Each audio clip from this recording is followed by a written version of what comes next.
boy, have we got a show for you today. Due to the sensitivity about the information we are going to be discussing, we can only do a very small amount here on YouTube. So what are we going to be talking about tonight or today, depending on what time you watch this video? We're talking about pre-collapse scenarios in the past and what are we seeing right now? Are there any similarities? If you don't know the past, you don't know the future. So civilizations have ended abruptly in the past, possibly 4 of them that we know about. All had time to evolve technology some way more advanced than we currently know about publicly. There are telltale signs before each civilization collapsed. Natural disasters, including external sources from the skies. Gender confusion, civil unrest, migration, financial, technological, transhumanism, and of course, artificial intelligence. Information online has been edited to suit agendas, some deleted permanently. AI, ChatGPT is 100% pro-agenda. Now that is a proven fact. Removing the cleverly constructed information from raw data is a very time-consuming activity. You will find the truth in old physical books which have been scattered all over the place. The burning of the Library of Alexandria, the Vatican vaults, private collections are just the tip of the iceberg. My guest has spent around 30 years reading very old books and has been uncovering hidden information and studied chronology and ancient history. Due to the nature of this information, only a small part of this video can be shown publicly on YouTube. This video can be viewed in its entirety by clicking the link below this video. Don't forget, there is more than one calendar. We are going to say a very warm welcome to our learning friend, Jason Breshears of Archaix. How you doing, brother? Man, that was a nice welcome. You even pronounced my last name correctly. Nice. Of course. Nice.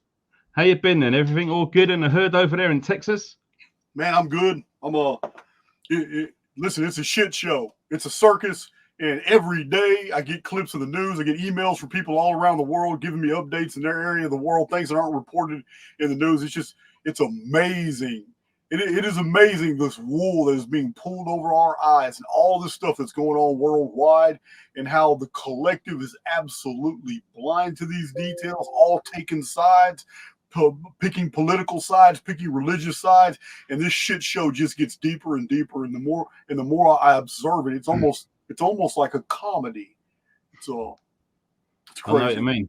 I'll tell you what, before we get on, I can see you're drinking there. I've got a nice drink to show you, which you probably haven't seen before. Look at that.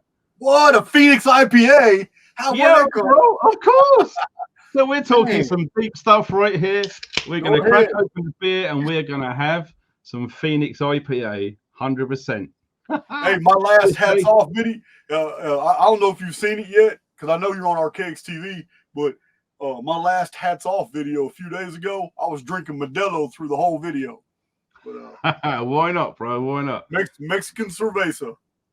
Gee, it sure is great to see you, man. And yeah, you've been uncovering some serious stuff over on your YouTube channel of Archaix. And any of you guys who haven't come across that before, there'll be link straight to Jason's YouTube channel underneath this one. So what we're going to do, we're going to talk not for very long, because we are going to be doing some serious deep diving into our past about what we are uncovering hidden everywhere. So they are doing a fantastic job, like I said, in editing, deleting, and everything else, giving us false rabbit holes to run down. And we know some famous names, Mr. Hancock, maybe, and a few others, the ancient alien stuff. Well, we're all here to say that's complete BS, and you have been psyoped in a large way. So what I want you to do, Mr. Jace, is tell us what you are noticing about the certain things which have always seemed to be happening before societal collapses and what we are seeing right now, especially in the last 3 years. Oh, well, one of the greatest things is the editing of knowledge itself. I mean, we have a lot of newspaper clippings and books and periodicals and pamphlets that were distributed across America that was warning everybody about don't take the vaccine. Do not take the vax. This is over and over and over in the 1870s and 1880s. And I've shown some of these on Archaix TV. It's mind-blowing. And this was before the 1902, basically, knowledge reset that took place. Because libraries all over the United States were literally either distributed, given away, thrown away, some of it burned, and new libraries funded by the Rockefellers, the Rothschilds, the Carnegies, and some others.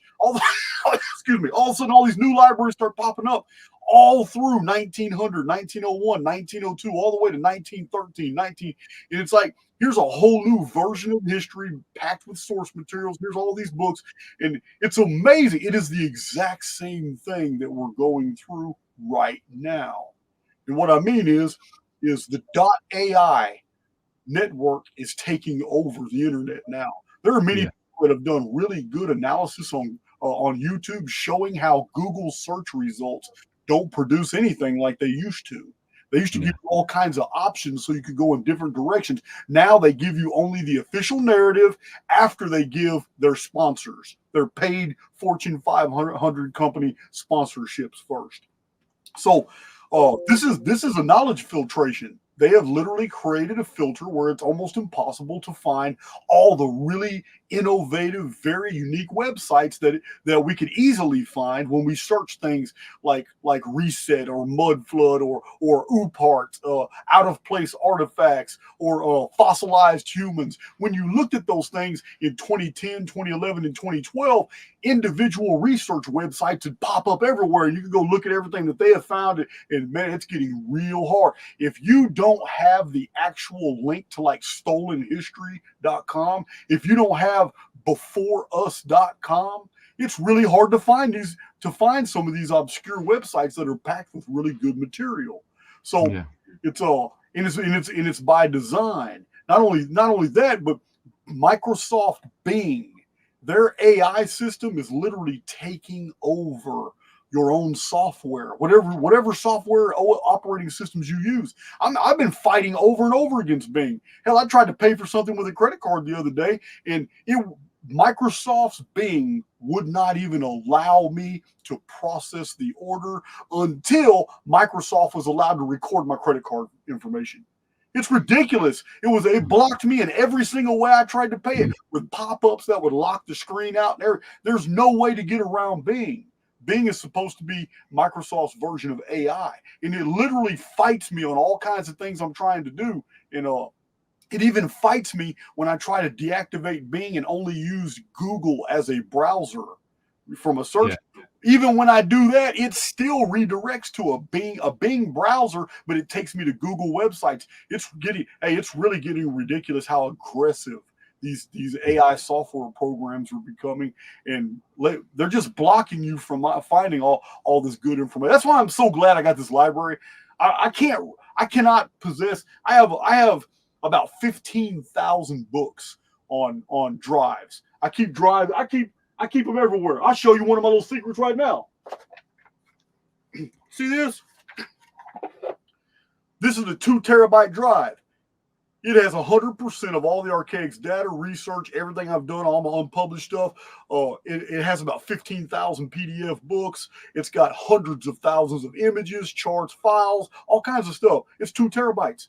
But I've got like 6 of these, and I've got them hidden everywhere. I've even lost one. I think I got 5 left. I can't even find the 6th one. I hid it so good. But I got them at friends and family. I got them distributed, and I only keep 2 here. So it's I'm never going to lose my data. Whatever happens, man, at any location, I got backups. And once a month, I fill a file up with all my newest stuff, anything new I put on YouTube, Archaix TV, any new discoveries, any new downloads. People sent me an emails. I put it all together in a to be filed file on my desktop on one of my laptops, and I'll just turn around once a month or every other month. I'll just take that whole file and upload it. I always keep my information, man, because it's becoming almost impossible to find really good, accurate information. And it's by design. It's just like you said in the intro, they are eliminating data. this censorship that you referenced, it's real, and most people don't even know what's going on, but it's going on at an exponential rate to where 1 year from now, the internet is not going to be providing you options. Browsers won't be giving you options. They'll be telling you answers, and that's a problem. Yeah. It's pretty much like ChatGTP, because we've both spent some time looking into how corrupt that actually is. And the questions that I've been telling or asking ChatGTP, absolutely 100%, everything that I've come back with is all pro-agenda stuff, all of it. Climate change, the vax, the whole thing. So there's no way that we could absolutely trust ChatGTP and OpenAI, as some of it runs off to. Now, we do share a loving of old books, but not just any old books. We're talking important books. Take this here, 233 years old, a dictionary. A lot different than what you get in this day and age. And there's words that lie within this very, very old book, which you just can't find anywhere, especially on the internet. We've got all sorts of books. This one's 180 years old. This one here. Yeah, man. Past and Present by Thomas Carlyle. I have a Thomas Carlyle book in my library too. Yeah. Oh, you too? I kind of guessed you would. But it's not just the information in it, it's how it was all being presented. Yep. Yeah, it's awesome. It's beautiful. There were many books that use that typeface right there around 1901, 1902, 1903. The date on that book is probably 1890s to 1902. The one you just showed me. Yeah, it's all absolutely. Dude, this right here is my go-to dictionary. That's my go-to dictionary right there. There's a fair bit in there, brother. Yeah, man. But you're right. There's a lot of words that they don't exist anymore, man. Yeah. Like in the last 150 years, they've literally phased out a tremendous amount of words. You know what word's in here? Simulacrum. It's in here. Sure is. You won't find that very easy. But like we were saying, you really have to sort of pay attention about the authors as well. Some of these books. I mean, we have all heard the person H.G. Wells. Very, very, very, very good author.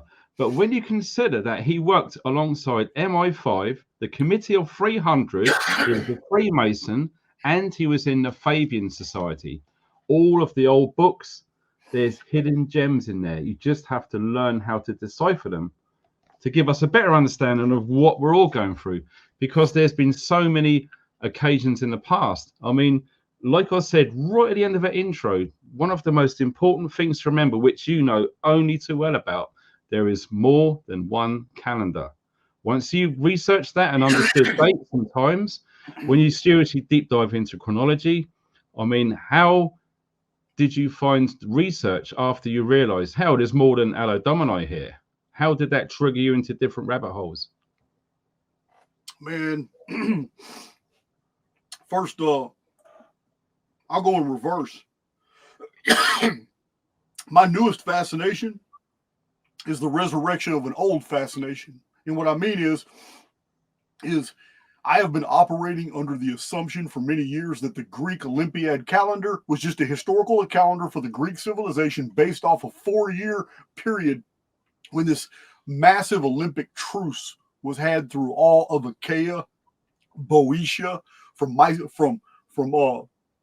Macedonia, Thessaly, all through the Greek states and Athens, and they all ceased fighting among themselves. They ceased their wars, and for about a 2-month period of time, all the athletes, politicians, dignitaries, all the wealthy, they met at Olympia, and they had these badass games, which are even more ancient than that, but they really started in 776 as something that unified the Greek states into what we later know them to be. I was operating under the wrong assumption, because after Greece fell to Rome, that didn't stop the Olympiad calendar. Even the Romans were dating things according to the Olympiads. It was in the 3rd year of the 43rd Olympiad, and it was really interesting. But Recently, I've come into contact with so much data that is blowing my mind about the first seal, the breaking of the first seal, times the second seal. And what's beautiful about it is as far back as 2004, I published that the sixth seal will be broken in the month of May of 2040. And I didn't even know anything about the correlates between these other seals, how they line up every 4 years on the Olympiad calendar. This was done solely by looking at a totally different timeline called the Phoenix chronology. The Phoenix chronology is what provided me that date, but that it perfectly lines up with the Greek Olympiad calendar. The U.S. presidential elections every 4 years are all lined up. Key events in world history, in national history, I'm now seeing all line up on this Greek Olympiad calendar. It's blowing my mind. This is my next real big study for 2024, because I believe 2024 in late spring will be the breaking of the second seal. This is when all this chaos is probably going to first erupt in France, but it's going to spread to your area, the UK, almost instantly from France. But we're talking about the Paris Olympics, right? Yes, I am. I'm talking about this. That's the Paris Olympics. It's on the Olympiad calendar. That is when shit is going to hit the fan. Yeah. And it's all by design. Everybody, and this is, none of it's even surprising to me anymore. Now that I see it in the calendrics, and there's so many isometric projections that even show, and I showed on my channel some of these calculations. It's like, wow, you can't even make this shit up. It's like, how did we not know, 20 and 30 years ago that the elite were operating using this calendar? And it's easy to not see it, because it's not the Greek Olympiad system of counting time isn't even taught in universities or high schools today. It's just a date in our history books. Oh, the Greek calendar began 776 BC, and no one thinks otherwise.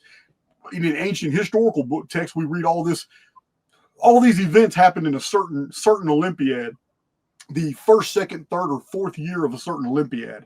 And then every Olympiad is numbered. So like Pliny the Elder, he dated everything by the Olympiad system. And he was a Roman historian, and he wrote natural history. So it's easy to have omitted all this. It's easy to have not seen it. But now that I've seen it, I can't unsee it. It's there. The elite have been operating by this damn calendar the whole time, and we're just now catching on to the game plan. And it perfectly lines up with the Phoenix timeline in 2040. These two ancient calendrical systems collide at that date. The breaking 16th of May, wasn't it? Do what? 16th of May, 2040. Yes. Depending upon what part of the world you're on, the 16th or 17th of May. Yeah. Incredible times we're living in, because like I said at the foot of the video, we have experienced, so that we understand, at least 4 major advanced civilizations that have just collapsed pretty damn fast. We're talking of the deluge. We're talking all sorts of stuff coming from the skies. I mean, the stuff that you've uncovered in 1902 is insane, and it is very, very hard to find any sort of information at all online. But I have a book which I'm sure that you've mentioned before, and this is one of my most favorite books, and it's by this guy here. Book of the Damned. I love it. Yeah, fascinating book. But when you consider that is just text, I recently come across this one. This is unbelievable. This is like a very shortened version of the information which Charles Fort collated. But with this, it backs up photographs, illustrations of some of the things he was discussing in that awesome tome, The Book of the Damned. It's incredible, the stuff which was coming out. It's got everything in here. Hollow Earth. It's got stuff to do with all the stuff which people just dismiss, especially so-called scientists. If they can't explain it, they leave it alone. But we've both had a fascination for a long time now, brother, haven't we, about the unexplained stuff. The people that don't want to talk about it, we absolutely do. We're curious. We want to know what happened. And when you start digging deep into civilizations that were collapsed in the past, only now are we starting to get some idea of all of the things that we witnessed before these civilizations expired. And it's unbelievable the stuff that's been hidden, mate, isn't it? Well, there is a common denominator with the denigration, basically the dissolving of morals and conservatism right before a reset. And this is a pattern. It's a pattern. As I'll give you an example. Out of post-reset India, we're left with a bunch of temples that have all kinds of sculptures that very few people know anything about. But these sculptures are very, very sexually explicit. Same thing about Pompeii and Herculaneum. Yeah. Think about that. They were completely buried. And those cities were the only two Roman luxury cities that were specifically known for sexual vice. This is where people all over the Roman provinces would travel to go. It's like the Las Vegas of the ancient world, where everything was permitted. So this is Pompeii. Before the flood, we have traditions about before the flood. Again, sexual. Say it was just some devolved into some really weird sexual stuff. It's what is happening today and what is promoted by the media today, and they're trying hard to normalize it. Seems to be the same thing that is done almost every time right before this massive alteration and great editing process that we call apocalypse is unfolding. Yeah, it's definitely a common denominator. There's no doubt. Yeah, for sure. So we are about to really deep dive into this subject, and it could go on for a long, long time. But like we said at the start of the video, there's no way we'd be allowed to talk about this stuff. The video will just get pulled. Something can happen to my or even Jason's channel. And we've spent a long time building up community. So the only way we can really talk about this, the information that we've been uncovering over these times, is to do it via a paywall. If we done this publicly for free, in the UK, we have what's called Ofcom. They would absolutely just close the whole website totally. So if you need to watch the rest of this video, and it's going to be quite a deep dive, quite in depth. I've got about 30 books to briefly gloss over, and I'm sure Jason has too. So if you want to watch more of this really, really fascinating interview with my brother from Texas over there in America, then please click on the link below. And of course, there's going to be links to Jason's YouTube channel, of course, underneath. So if you want to say, see you later, YouTube, Jason, and we can crack on to the real nitty gritty. Let's do it. Okay, you guys take care. Thanks for watching. Stay funky.